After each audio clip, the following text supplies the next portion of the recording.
Hey guys, and welcome back to my channel. Please ignore the fact that I look like I just got out of bed because there's been a problem, but forget it. So, I know we're all excited and the third episode just came out. I'm so happy. Guys, I thought it wasn't going to be really good, but they're actually doing it. It's really nice. And I know the first two episodes have reviewed kind of negatively because of the filming quality and stuff. I will say it's gotten better, but I do like the way they've, done it. Really, it's much better than the movies. It's definitely better. But I have a slight objection with the Medusa scene. First of all, the reflection part was the entire thing of the Medusa scene. So they gave all the credit to Annabeth's invisibility cap instead of making it Percy's first achievement on the quest.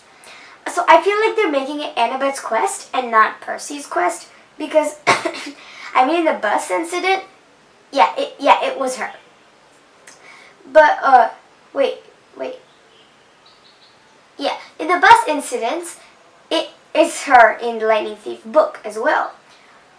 But I have a feeling that apart from the fact Percy used a phone, which demigods don't have, the movie scene of the Medusa, even the way she looked, was kind of better.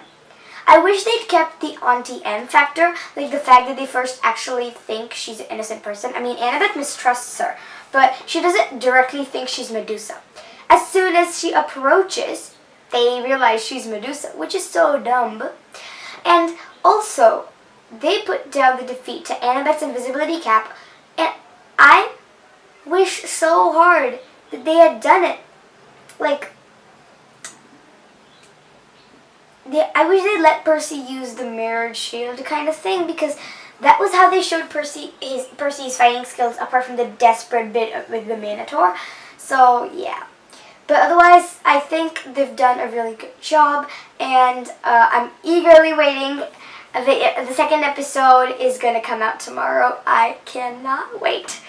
Oh, there's also the fact that I'm behind them, like the central whatever it is, on time zone, so maybe I'll get it on Thursday. I hope we don't, because I have to wait until I get home from school then. Okay, well, so now let's get to the part, the series, which I've been skipping a load of times. So, the Kane Chronicles. I'm going to be very in short with this. So, I actually read, wait, let me get the book out. Like I did on my third to last blog post, the blog post which I did on the 26th. Yeah, the blog post I did on the 26th of December. In it, I mentioned how I read the Riordanverse, and the Red Pyramid, the Red Pyramid, I didn't really understand the first time I read it. It didn't click with me. So after I started reading the Red Pyramid, and I got to the part where they are living in Brooklyn House, and then I just stopped.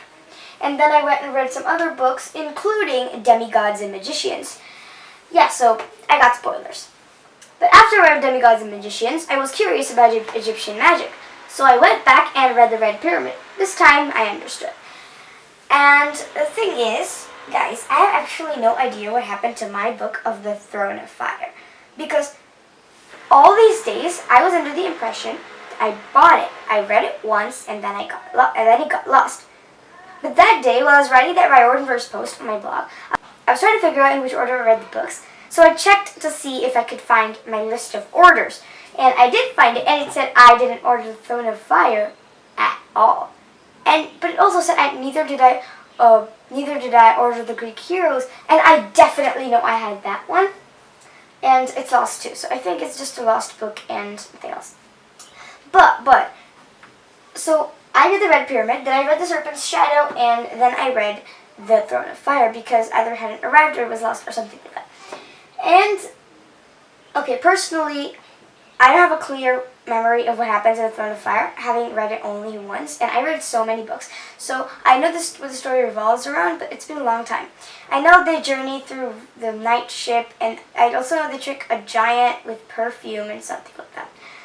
But, so all I say is that the Kane Chronicles is my least favorite series in all 5 of them. It's better than The Sun and the Star, but I don't like it.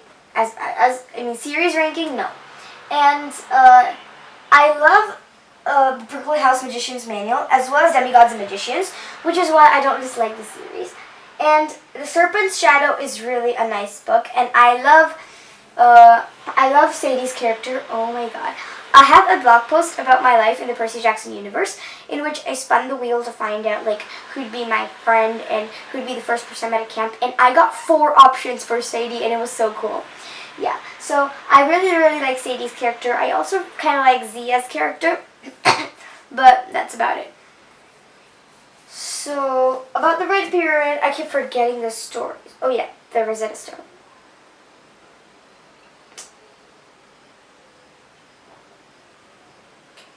I'm just gonna say, I'm not gonna go through every book. Like I said, I'm gonna keep this short. I don't really have a lot to say. By the way, guys, one of my friends made this really huge mistake. She read the Camp Half-Blood Confidential book before she even read PJO. She watched the TV show, and then she directly went and read Camp Half-Blood Chronicles, and she's like, I'm understanding some stuff. And I'm like, what? You just can't. You just can't.